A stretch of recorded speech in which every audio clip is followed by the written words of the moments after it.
passe à l'économie avec vous, mon cher Axel de Tarlet. Un salarié sur trois serait prêt à accepter une baisse de salaire en échange d'un travail plus épanouissant. Ça fait réfléchir, hein. Ah oui, ça fait Effectivement. réfléchir. Voilà, c'est une Je vais y enquête. réfléchir, tiens. C'est une enquête. Baissez votre salaire, oui.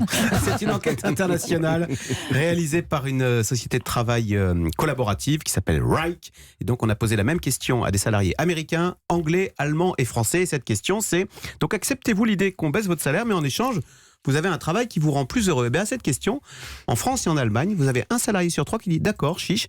Et plus surprenant, au Royaume-Uni et aux États-Unis, vous avez un salarié sur deux qui dit d'accord, le bonheur avant l'argent. Alors c'est quoi un travail qui vous rend Oui, c'est plus ça, heureux? ouais. Voilà. Ben, c'est, alors je cite l'enquête, un travail qui a du sens avec des gens qui m'épanouissent, et c'est très important, dans un endroit qui me convient. Si vous regardez en Grande-Bretagne, par exemple, la notion du lieu de travail est très importante dans cette quête de l'épanouissement.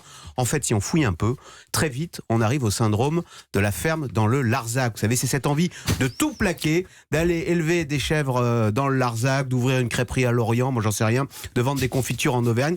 Et c'est cette petite... Vous nous révélez là vos rêves secrets. Axel, Mais non, visiblement. mais c'est le rêve secret de beaucoup de monde, vous savez. Et c'est cette petite musique qui monte sur le mal-être des salariés dans ces grandes métropoles anonymes et qui ne voient pas très bien l'intérêt de leur job. Je ne sais pas si vous avez vu cette enquête de TNS Kantar la semaine dernière. 18% des salariés disent avoir l'impression qu'ils occupent un poste inutile. En revanche, dans ces grandes métropoles, si vous regardez les nuisances, le temps de trajet, le coût du logement, la pollution, eh bien ça, ce sont des nuisances bien réelles qui peuvent donner envie de tout plaquer. Alors attention, je ne dis pas qu'il faut demain partir dans le Larzac. Vous savez, ça pourrait rapidement se révéler être un mirage et on pourrait regretter son petit confort urbain. Il n'empêche.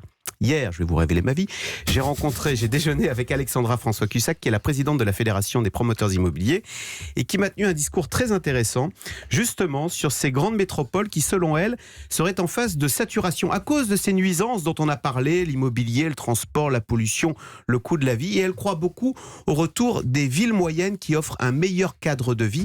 Les salariés en rêvent, alors ça je le savais, mais ce qu'elle m'a dit qui m'a plus fait surpris, elle me dit, mais surtout les entreprises en rêvent, car elles se retrouveraient avec des salariés plus épanouis et donc plus productifs. Donc, tous dans le Larzac. Donc surtout les prix vont monter dans les villes moyennes. Merci. Eh oui, Alexandra, Je vais vous dire, pour ça cette fait bonne des années nouvelle. qu'ils baissent. Donc Ouais. si enfin Il y a ça une pouvait petite marge. remonter...